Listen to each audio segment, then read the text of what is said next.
Donc maintenant, je vais passer la parole à Bastien qui va vous parler justement du rôle et des missions de l'AGFIP et de son rôle à lui.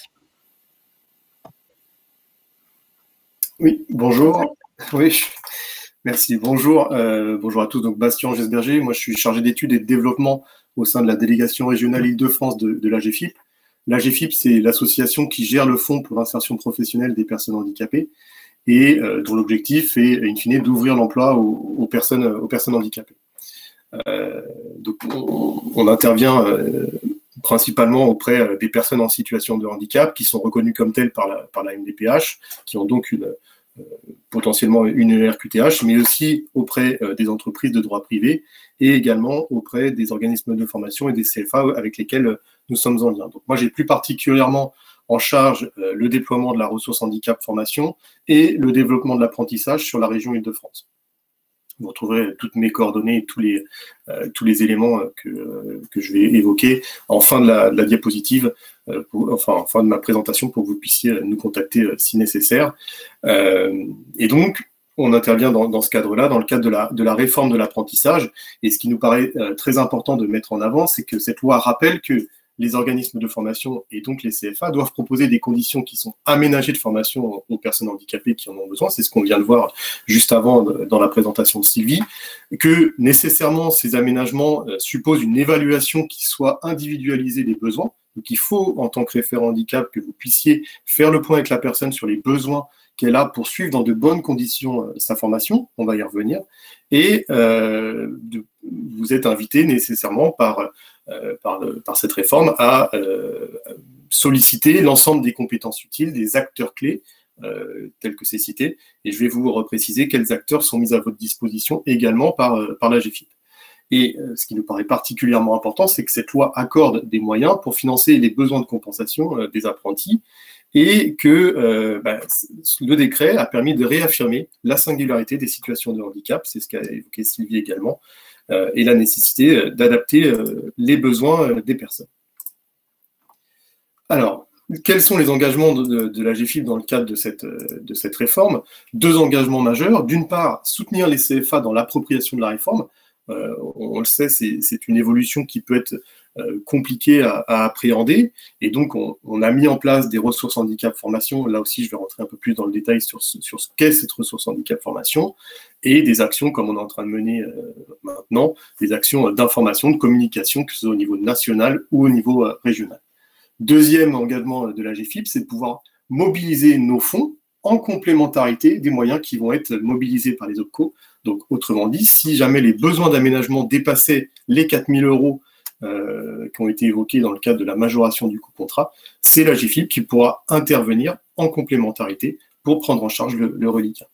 On a mis à disposition, et on met à disposition des CFA et des organismes de formation, 3 outils principaux pour pouvoir évaluer les besoins. D'une part, les ressources handicap formation, vous en retrouvez une sur chacun des territoires nationaux, enfin sur chacune des régions, en tout cas sur le territoire national, que ce soit en métropole ou en outre-mer. Il y a également une grille d'évaluation des besoins qui est mise à votre disposition, je vais y revenir également, qui est un peu plus complexe que celle qui est mise à disposition par les OPCO, mais qui vous permet de faire le tour de l'intégralité des besoins de la personne. Et enfin, les prestations d'appui spécifiques, qui sont, là aussi je vais revenir, des spécialistes du handicap et qui vont pouvoir vous accompagner à l'identification des techniques de compensation pour les personnes en formation. Alors. La première étape, du coup, pour ce qui va vous concerner en termes d'évaluation des besoins, c'est bien l'évaluation en tant que telle, et le référent handicap du CFA va être le garant de cette évaluation de besoins. Pour vous appuyer dans cette évaluation de besoins, vous pourrez contacter la ressource handicap formation en Île-de-France, et son objectif va être de vous aider à mieux comprendre la situation de handicap de la personne, de pouvoir vous accompagner aussi dans l'identification des bons appuis qu'il va falloir aller solliciter, que ce soit le référent de parcours, et quand je parle de référent de parcours, je pense au service public de l'emploi, donc Cap Emploi, Pôle Emploi ou Mission Locale, que ce soit nos prestataires d'appui spécifiques ou d'autres prestataires qui vont pouvoir vous appuyer dans l'évaluation du besoin et finalement professionnaliser le référent handicap dans la prise en compte du handicap de la personne. On va également, je vous le disais, vous proposer des outils avec des méthodes pour évaluer le besoin et surtout co-construire des solutions d'aménagement. L'objectif, c'est bien de faire ensemble et de ne pas faire les uns à côté des autres, mais d'arriver à la fin à avoir une solution qui soit la plus pertinente possible pour la personne et qui ait été co-construite pour que ce soit satisfaisant pour l'ensemble des parties. Donc, votre rôle, finalement, en tant que référent handicap en CFA dans ce cadre-là, ça va être de sécuriser, d'adapter la formation, donc sécuriser en s'appuyant sur l'expérience de l'apprenti, de sa famille, d'évaluer ses besoins et également de sensibiliser vos équipes pédagogiques, administratives, mais également potentiellement le groupe classe de la formation. Donc ça, on va y revenir avec les outils qui sont mis à votre disposition. Le premier outil, je vous le disais, c'est la ressource handicap formation. La ressource handicap formation, sa vocation, c'est vraiment de mieux prendre en compte le handicap en formation et d'être un facilitateur dans le cadre de l'articulation entre les différentes parties prenantes de l'aménagement de la situation de formation. Donc on va nécessairement se rapprocher du CFA afin de comprendre quel est son besoin, de l'accompagner dans son obligation d'accessibilité et dans sa possibilité d'aménagement des parcours de formation. On va également, et c'est bien normal puisque c'est la personne qui est la plus concernée, se rapprocher du bénéficiaire, et donc l'objectif pour lui, ça va être de lui apporter les conditions les plus adaptées possibles au suivi de sa formation. Une autre des premières questions qu'on va poser dans le cadre de la ressource handicap formation, c'est qui est le prescripteur, donc qui est le référent de parcours de la personne. Cap emploi, Pôle emploi, mission locale. S'il n'y a pas de prescripteur, on va engager, et vous le reverrez tout à l'heure avec François de Maillard du Cap emploi sur ce que peut apporter le Cap emploi, on va engager la personne à se rapprocher du Cap emploi ou du Pôle emploi pour avoir un référent de parcours qui aura une meilleure visibilité que nous sur le parcours de la personne.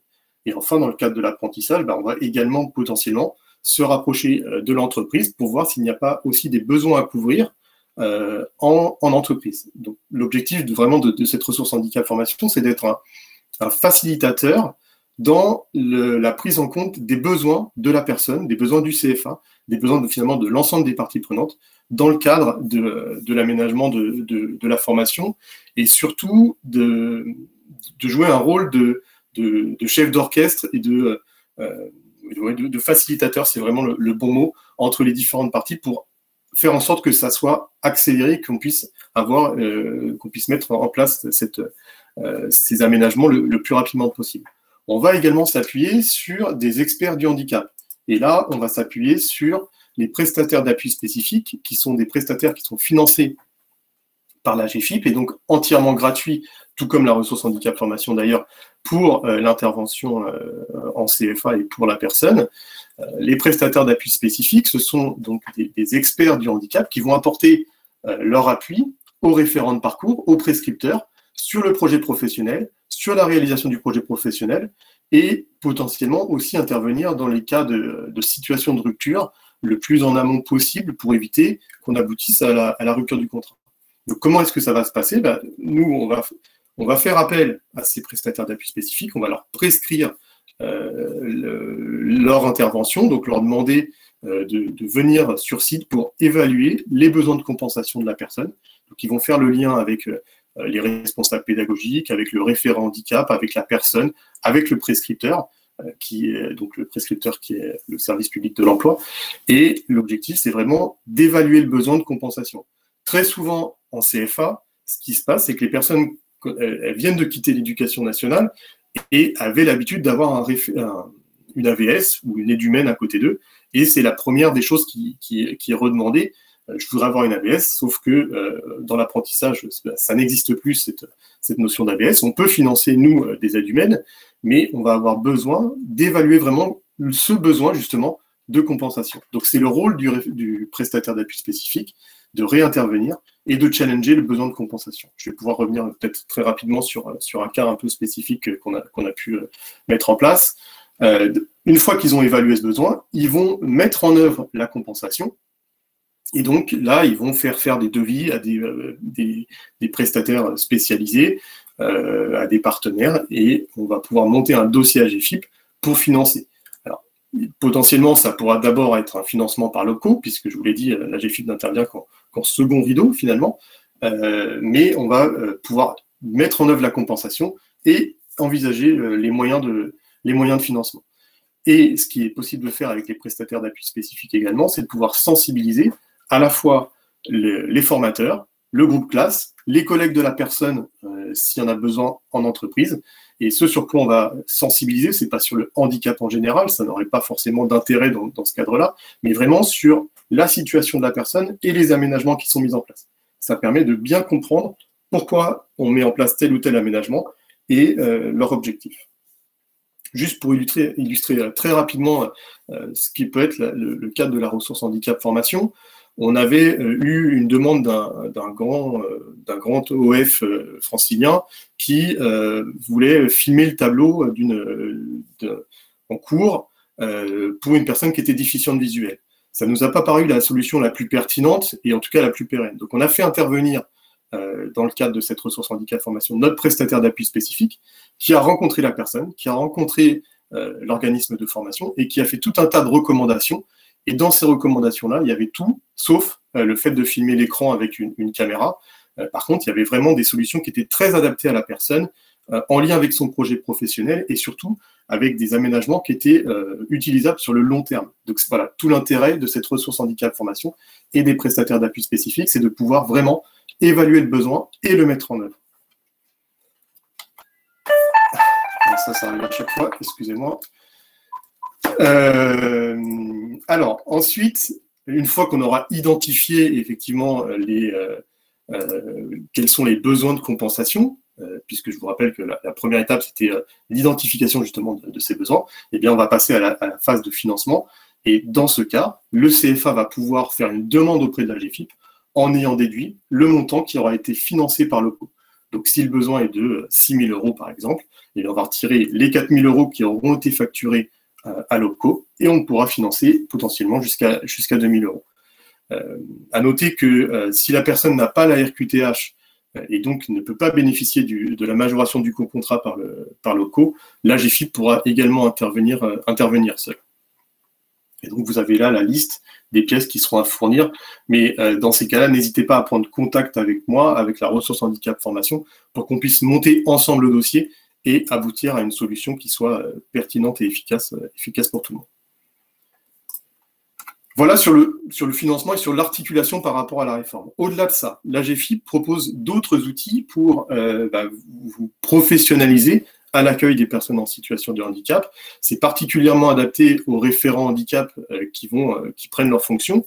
Et donc, on a mis en place un plan de professionnalisation, là également entièrement gratuit, et donc est accessible à l'ensemble des professionnels franciliens. C'est des modules dans lesquels vous allez pouvoir retrouver des classes virtuelles, des modules en e-learning. Alors aujourd'hui, on est vraiment tout à distance dans le cadre de la crise sanitaire. On espère bien pouvoir revenir à terme sur des fonctionnements plus classiques en présentiel. Mais en tout cas, sachez qu'on met à votre disposition tout un tas de modules de professionnalisation avec des thématiques qui sont adaptées à vos besoins et qui sont 100% prises en charge et donc entièrement gratuits pour les participants. Donc vous avez le lien pour pouvoir accéder à au site pour vous inscrire. Il faut absolument que vous soyez inscrit pour accéder aux dates. Il y a des nouvelles dates qui vont être très prochainement proposées puisque ce plan de professionnalisation rencontre un grand succès et il y a beaucoup d'inscrits aujourd'hui sur ces séquences-là. Dernier point que je voulais évoquer avec vous, ce sont toutes les aides qui existent dans le cadre de l'alternance et de l'apprentissage en particulier. Donc vous voyez, on a plusieurs aides qui existent, que ce soit pour les employeurs, pour les personnes, pour les CFA. L'objectif aujourd'hui, c'est pas d'entrer dans le détail de toutes ces aides. J'aurais besoin de plus d'1h30 pour pouvoir arriver à tout balayer, mais c'est surtout pour que vous puissiez savoir que ça existe, que vous puissiez venir vers nous pour nous solliciter si vous avez des besoins complémentaires. On va également représenter toutes ces aides tout au long de l'année au CFA, donc n'hésitez pas à rester en veille sur notre site internet et nos pages régionales. Donc vous voyez vraiment des aides qui sont adaptées à chacune des parties prenantes de l'apprentissage et quelques aides pour les personnes également, et surtout pour les CFA. Voilà, pour conclure, j'espère que vous l'aurez compris, l'AGFIP est vraiment à votre disposition, à vos côtés, pour vous accompagner dans vos projets. Vous avez plusieurs possibilités pour nous contacter. La première, c'est la ressource handicap formation. La ressource handicap formation, si je le résume très très simplement, c'est j'ai une difficulté, je ne sais pas comment accueillir très correctement une personne en situation de handicap, j'ai besoin d'aide, aidez-moi. Donc vous nous envoyez un mail à rhf-idf@agfip.asso.fr. On prendra contact avec vous, on verra quelle est la situation et on mettra à votre disposition les différents acteurs qui peuvent intervenir. Et mes coordonnées personnelles, professionnelles, que vous retrouvez tout en bas, donc b-jsberger@agfip.asso.fr. Merci Bastien pour cette présentation. Donc, vous voyez, c'est très très complet. Je vais passer maintenant la suite à Pauline Baumgartner qui va aussi vous expliquer le rôle du référent et de la référente donc handicap. Donc, je te passe la parole, Pauline. Merci Sylvie. Bonjour à tous. Alors, je vais effectivement vous présenter le rôle du référent handicap. Donc, juste pour me présenter très rapidement, donc je suis Pauline Baumgartner, responsable d'inclusion et référente handicap pour Défi Métier. Donc, Défi Métier, c'est un CARIFOREF, c'est un groupement d'intérêt public financé par l'État et la région Île-de-France, et nous intervenons au service des politiques publiques dans le champ de la formation, de l'emploi et de l'orientation. Pour ce qui nous occupe aujourd'hui, eh bien, sur la partie handicap, je suis notamment chargée d'animer donc le réseau des référents handicap qui exercent au sein des organismes de formation et des CFA. Et je propose régulièrement des ateliers tout au long de l'année sur justement cet intitulé, donc maîtriser et légitimer ce rôle de référent handicap en OF et en CFA. J'y reviendrai tout à l'heure lorsque je vous présenterai l'offre de service qui vous est proposée à vous en tant que CFA. Mais la commande initiale était déjà de revenir sur finalement qu'est-ce que c'est que le rôle du référent handicap. Alors j'espère que j'ai bien mis mon écran. Hop. Voilà. Alors ce que je vous propose, c'est pour bien comprendre qu'est-ce qui est attendu de vous en tant que référent handicap, je vous propose de partir d'une définition sur ce que c'est que finalement le handicap et comment cette définition-là va impacter l'organisme de formation et votre rôle de référent handicap. Le handicap, finalement, c'est la conjugaison de deux facteurs, des facteurs personnels associés à des facteurs liés à l'environnement. Et c'est bien cette conjugaison-là de ces deux facteurs qui va générer une situation de handicap. Alors, pour illustrer, donc, qu'est-ce que c'est que finalement le facteur personnel? Eh bien, lorsque vous avez donc une personne qui est victime d'un accident ou d'une maladie, eh bien cette maladie va provoquer une lésion, une déficience chez la personne et va lui générer ce qu'on appelle des limitations d'activité, donc des limitations de la possibilité de réaliser un certain nombre d'activités dans son quotidien et donc notamment aussi lorsqu'elle est en situation de formation. À titre d'exemple, une personne déficiente intellectuelle va rencontrer des limitations d'activité et notamment donc des limitations de compréhension dans des contenus de formation. Par exemple, une personne à mobilité réduite va rencontrer des limitations d'activité dans sa capacité à se déplacer au sein de l'organisme de formation. Une personne qui aurait des troubles psychiques, par exemple, va rencontrer des difficultés, des limitations d'activité dans sa capacité à interagir avec les autres collègues stagiaires de la formation. Donc, on voit bien que ces facteurs personnels, individuels, liés à la personne, vont générer des difficultés à réaliser un certain nombre d'activités et donc ça va avoir des conséquences sur l'organisme de formation. À cela s'ajoute effectivement donc l'environnement de formation. qui doit être aussi accessible. Parce qu'effectivement, on se rend compte que l'environnement peut aussi, lui, être générateur de handicap. À titre d'exemple, une personne, par exemple, avec un fauteuil roulant qui voudrait intégrer l'établissement de formation, si il y a 3 marches à l'entrée de l'établissement, la personne ne va pas pouvoir intégrer le centre de formation. Donc, on voit bien que l'environnement est générateur de handicap. Pour autant, si l'établissement de formation supprime ces 3 marches et décide de mettre une rampe à la place, eh bien, la personne en fauteuil roulant va pouvoir intégrer en toute autonomie l'établissement de formation et à ce moment-là, la personne ne sera donc plus en situation de handicap. Donc, à travers ces différents exemples, on voit bien que la situation de handicap donc, est bien une conjugaison de ces 2 facteurs-là et donc, le CFA va devoir prendre en considération ces 2 dimensions. Alors, je vais…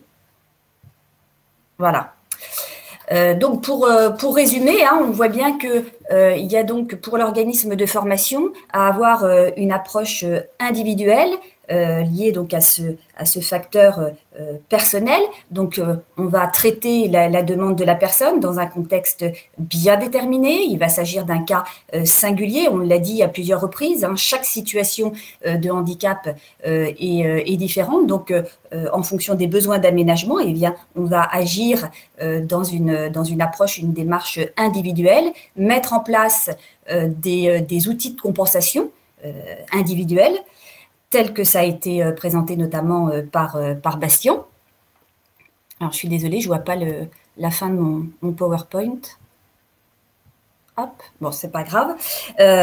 Et donc, cette approche individuelle, elle va se traduire pour l'organisme de formation par la mise en place d'une procédure d'accueil et d'accompagnement du public en situation de handicap. De la même manière, donc cette approche collective, cette approche liée donc à l'environnement de formation, cette obligation que vous avez en tant qu'établissement recevant du public de proposer donc un environnement de formation accessible au plus grand nombre, eh bien, va se traduire pour l'organisme de formation par ce qu'on appelle donc une mise en accessibilité, la mise en accessibilité du bâti, la mise en accessibilité du numérique, de manière à ce que l'information qui est produite sur le numérique soit accessible au plus grand nombre, et bien évidemment une accessibilité de la prestation de formation, puisque c'est bien le cœur d'activité d'un organisme de formation. Donc, vous allez devoir mettre en place des adaptations pédagogiques de manière à pouvoir eh bien, délivrer un message accessible au plus grand nombre. Voilà. Donc, le rôle du référent handicap, finalement, eh bien, ça va être d'être le garant que toutes les mesures sont mises en œuvre au sein de l'organisme de formation dans l'objectif de pouvoir répondre aussi bien aux besoins individuels des personnes que de proposer un environnement de formation accessible au plus grand nombre. Ça va permettre ainsi, eh bien, de pouvoir, comme l'illustre cette photo, eh bien de permettre à ce formateur de délivrer son savoir, délivrer le message, de délivrer sa prestation de formation auprès d'un public extrêmement diversifié, parmi lesquels, eh bien, potentiellement, il pourra y avoir des personnes en situation de handicap, puisque je vous rappelle que 80% des handicaps sont invisibles. Donc là, dans la situation de ce formateur, par exemple, eh bien, il doit délivrer des messages auprès de personnes qui potentiellement peuvent être en situation de handicap sans forcément le savoir par ailleurs. Donc, vous pouvez avoir dans l'assistance eh bien, des personnes dyslexiques, des personnes qui relèvent du trouble psychique, des personnes qui relèvent du trouble du spectre autistique, des personnes aveugles, des personnes malentendantes, bref. Donc, vous voyez bien que pour que ce formateur puisse délivrer sa formation dans les meilleures conditions et au public le plus large, eh bien, le référent handicap va devoir être garant que toutes les mesures ont été mises en œuvre par l'établissement de formation, à la fois dans la mise en œuvre donc, de cette procédure d'accueil et d'accompagnement du public individualisé quand c'est nécessaire et à travers donc, un environnement de formation accessible au plus grand nombre. Alors, bien sûr, le référent handicap, et peut-être que ça n'a pas été encore assez souligné, mais on aura l'occasion de le redire, le référent handicap n'est pas un expert du handicap. Il n'a pas vocation à se substituer aux professionnels de l'accompagnement du handicap, mais il doit en revanche s'accompagner d'acteurs. Donc, ça veut dire que le référent handicap doit avoir une connaissance de son écosystème pour pouvoir mobiliser les bons acteurs au bon moment, tels que par exemple les aides de l'AGEFIP ou l'accompagnement du Cap Emploi qui va vous être présenté par ailleurs. Hein. Donc ça, c'est important de noter que donc le référent handicap n'est pas un expert du handicap, de la même manière que le référent handicap n'a pas vocation non plus à porter la politique handicap tout seul dans l'organisme de formation. La prise en compte du handicap par l'organisme de formation est bien l'affaire de tous. Chaque personne dans l'établissement de formation va devoir prendre en compte la dimension handicap dans ses activités de tous les jours.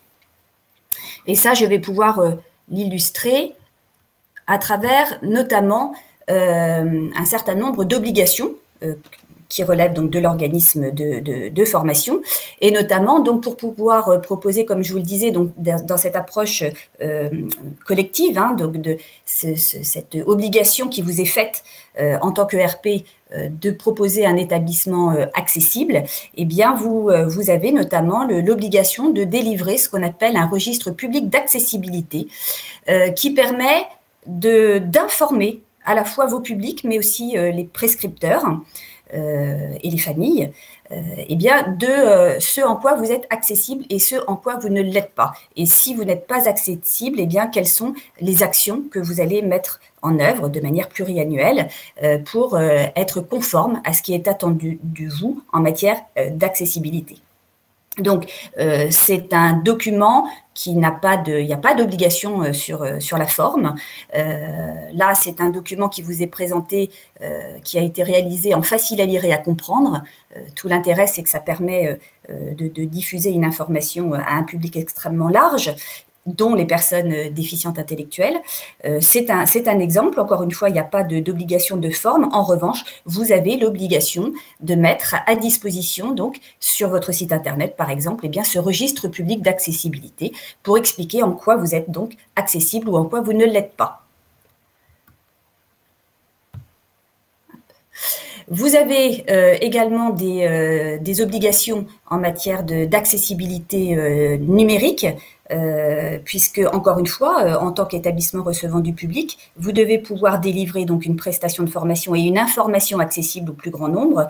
Lorsque l'on parle de numérique, on parle notamment du référentiel général d'amélioration de l'accessibilité, qui est finalement un code.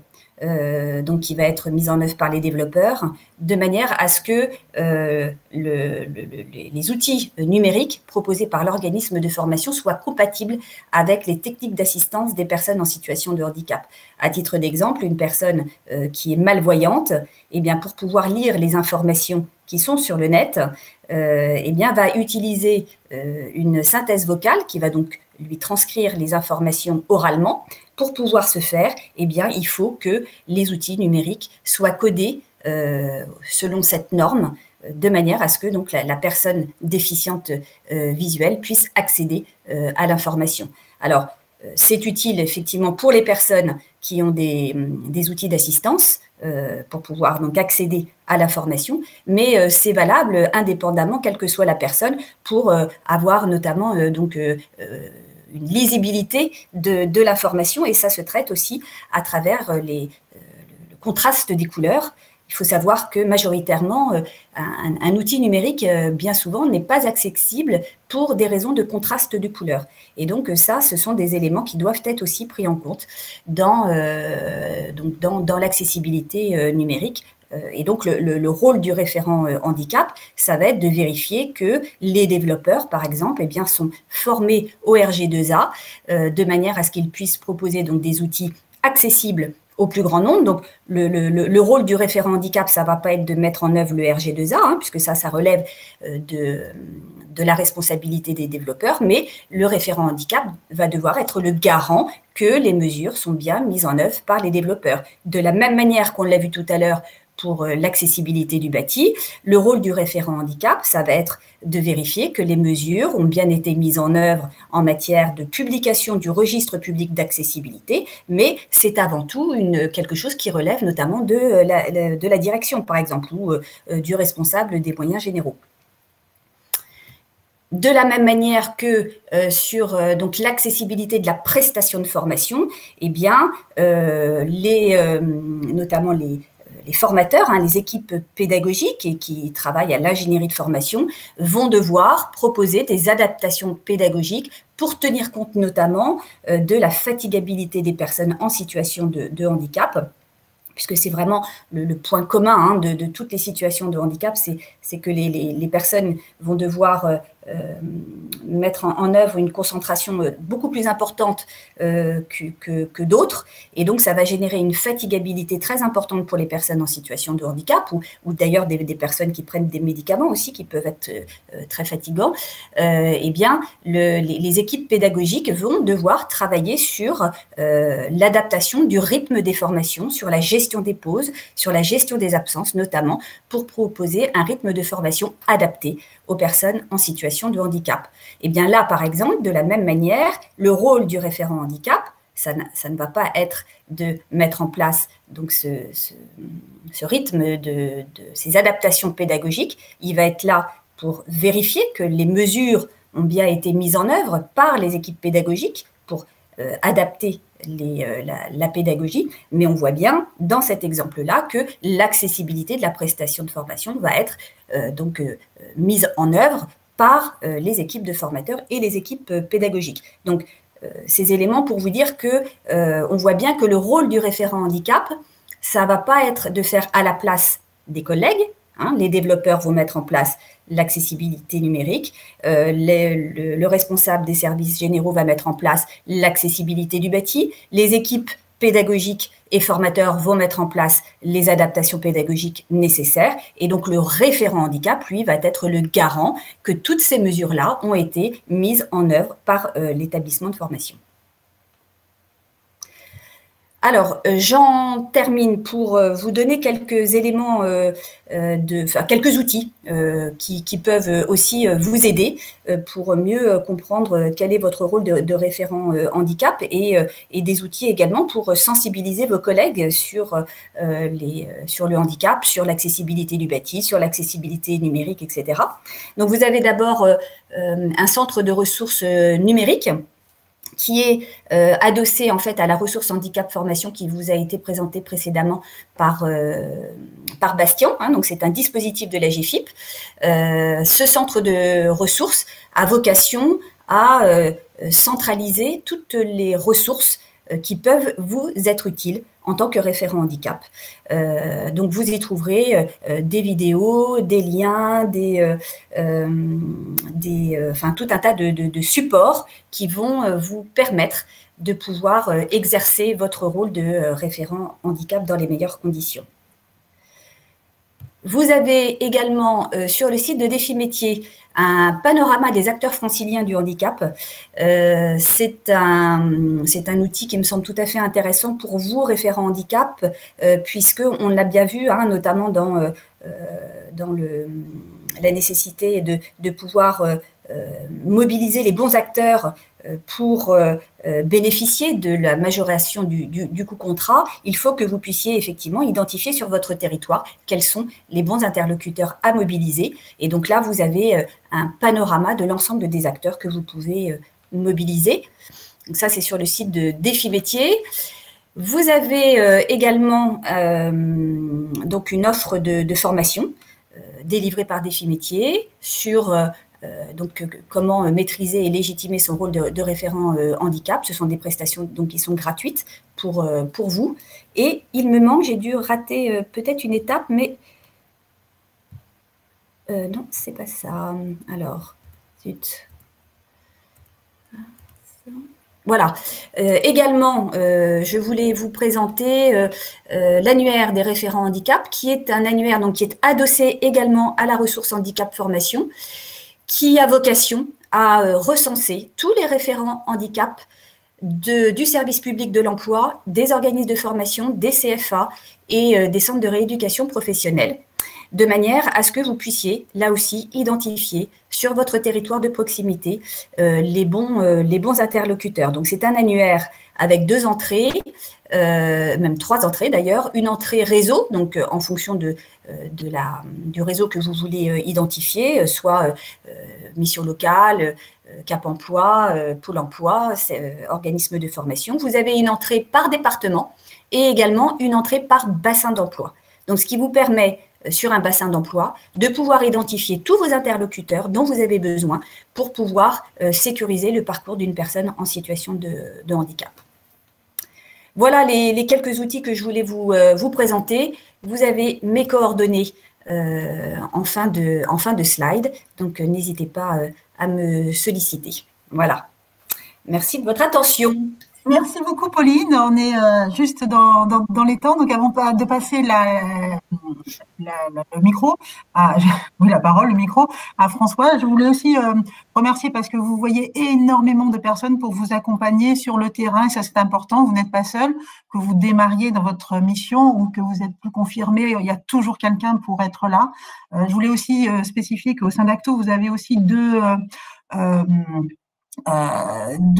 ressources aussi qui sont importantes pour les personnes qui sont dans l'hôtellerie restauration avec le GNI Sinorca qui accompagne aussi ses adhérents sur la thématique du handicap. Rachel Bouvard notamment fait un gros travail avec vous, et le phare qui est pour la partie propreté.